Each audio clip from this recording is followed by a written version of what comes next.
দেখো, আচ্ছা, الله أكبر আমাদের الله জীবনের أكبر রূপ পরিবর্তন কি কখনো হবে না? الله أكبر আল্লাহর হুকুমকে আমাদের জিন্দেগিতে কি الله আনা সম্ভব أكبر হবে না? কারণ أشهد আমার أن যে لا মউত হবে এর খবর আমার নেই।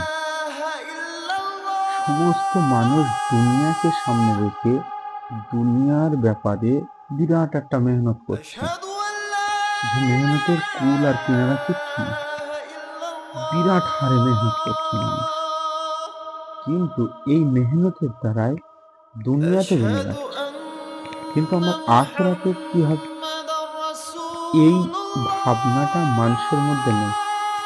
আর এই ভাবনাটা আনা বহু জরুরি। সেরকম أشهد أن কালকে সকালের রুজির محمد তালাশ করা আজ আমার رسول জিম্মাদারি, ওরকম আমার আখিরাতের الله জিন্দেগি বানানো এটাও আমার জিম্মাদারি। কারণ আমি ইনকাম حي না হলে على আমার বাল বাচ্চা খাবে না, আর আমি আখিরাতে সঞ্চয় যদি না করি তো আমার আখিরাত বানবে না। এর ব্যাপারে কোনো حي কারোর কোনো على ফিকির নেই। ফিকির করা বহু জরুরি। কারণ কার কখন মৃত্যু আসবে কেউ জানি না আমরা। যদি জানতাম বিষয়টা আলাদা।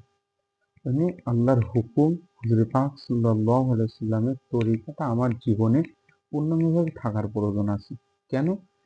যে আমার দুনিয়াদারি, মাল দৌলত এ আখিরাতে কাজে আসবে না, কিন্তু আমার নেক আমল আখিরাতে আমার কাজে আসবে।